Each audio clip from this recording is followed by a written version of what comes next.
Avant de commencer, abonnez-vous à cette chaîne si vous croyez en une Afrique qui s'éveille, qui s'élève et qui reprend sa voix. Ce que vous allez entendre aujourd'hui n'est pas un simple enchaînement de faits, c'est un miroir tendu à tous les enfants du continent. Un miroir que l'histoire a brisé, que les colonisateurs ont maquillé et que nous devons recoller morceau par morceau, avec courage, lucidité et amour. Il existe une vérité que l'on tait souvent, mais que tous les peuples africains ressentent au fond d'eux. Malgré nos différences de langue, d'ethnie, de religion ou de frontières imposées, il y a des fils invisibles qui nous relient. Des blessures semblables, des espoirs communs, des chaînes qu'on nous a forgées en série et des combats que nous menons en parallèle.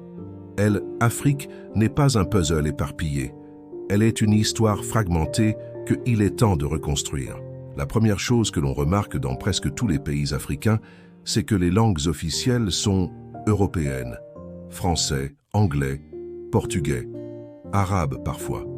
Pourtant, dans la rue, dans les familles, dans les marchés, on parle Wolof, Lingala, Kinyarwanda, Mouré, Swahili, Bambara. Cette fracture linguistique n'est pas un hasard. C'est une stratégie, un héritage colonial qui a divisé les peuples et imposé des normes culturelles étrangères, faisant de la langue un outil de domination. Parler la langue du colon, c'était s'élever. Parler sa propre langue, c'était rester en arrière. Des générations entières ont grandi en croyant que leur identité valait moins que celle de leurs oppresseurs. Et aujourd'hui encore, dans nos écoles, nos universités, nos institutions, ce sont ces langues-là qui décident qui a accès au pouvoir, au savoir, à l'avenir. Mais ce n'est que la surface, car même les frontières qui séparent nos nations ne sont pas les nôtres. Elles ont été tracées à la règle dans des salons européens à Berlin en 1884, sans que jamais un seul Africain ne soit invité à la table. Des peuples entiers ont été séparés. Des ennemis historiques ont été enfermés ensemble. Et l'on s'étonne que des conflits surgissent. Ces lignes imaginaires ont transformé une terre vivante en un échiquier stratégique. Et aujourd'hui encore, nous en payons le prix. Tensions ethniques, guerres civiles, manipulations politiques. Nous vivons dans des pays que nous n'avons pas dessinés. Nous défendons des drapeaux que d'autres ont plantés dans nos chairs. Et pourtant, malgré cela, malgré ce passé imposé, un autre fait unit les pays africains, la jeunesse. Une jeunesse immense, audacieuse, frustrée parfois mais vibrante.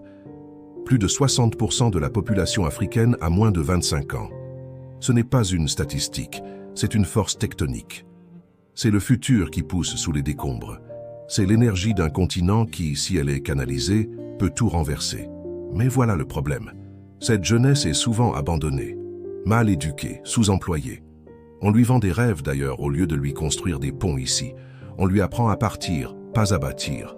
Elle est à la fois la richesse la plus précieuse du continent et la plus négligée. Pourquoi? Parce que bien souvent nos richesses servent à enrichir d'autres.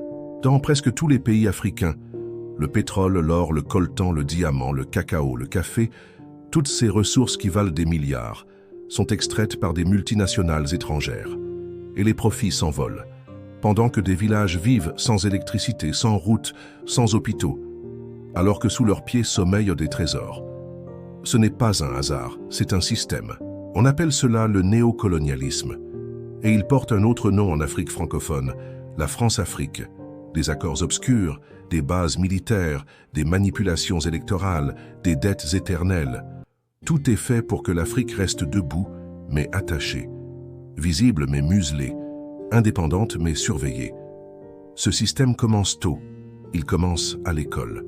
Car une autre vérité que presque tous les pays africains partagent, c'est une éducation déconnectée de leur réalité.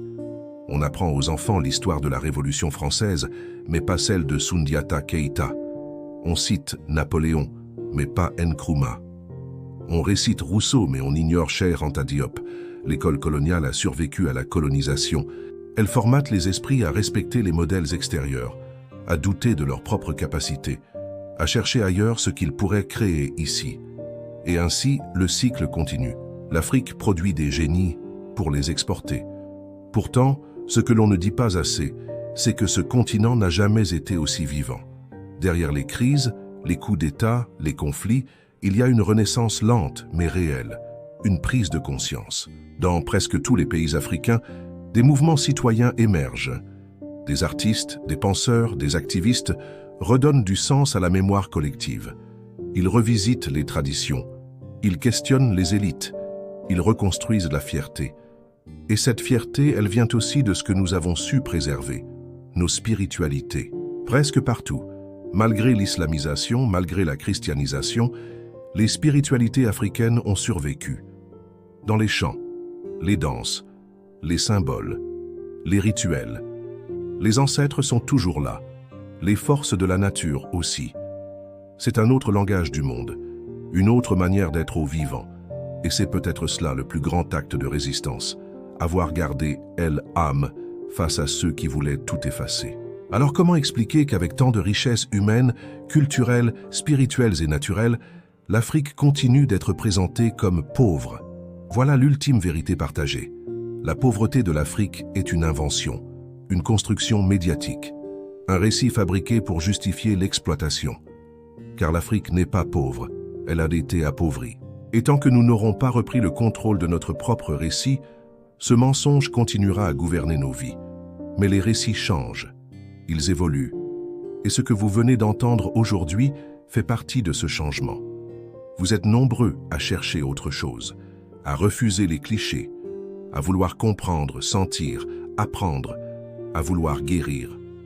Ce n'est pas un simple retour à l'histoire, c'est un bond vers l'avenir. Un avenir où l'Afrique ne sera plus un mot associé à la misère, mais à la dignité, à la créativité, à la souveraineté. Et cela commence par une chose simple, partager cette vidéo, en parler, en débattre, s'abonner à cette chaîne pour faire grandir cette voix.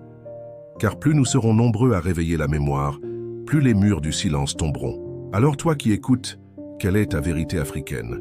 Quelle histoire portes-tu? Dis-la dans les commentaires. Et souviens-toi, nous ne sommes pas le passé que d'autres ont écrit pour nous. Nous sommes l'avenir que nous écrivons nous-mêmes aujourd'hui.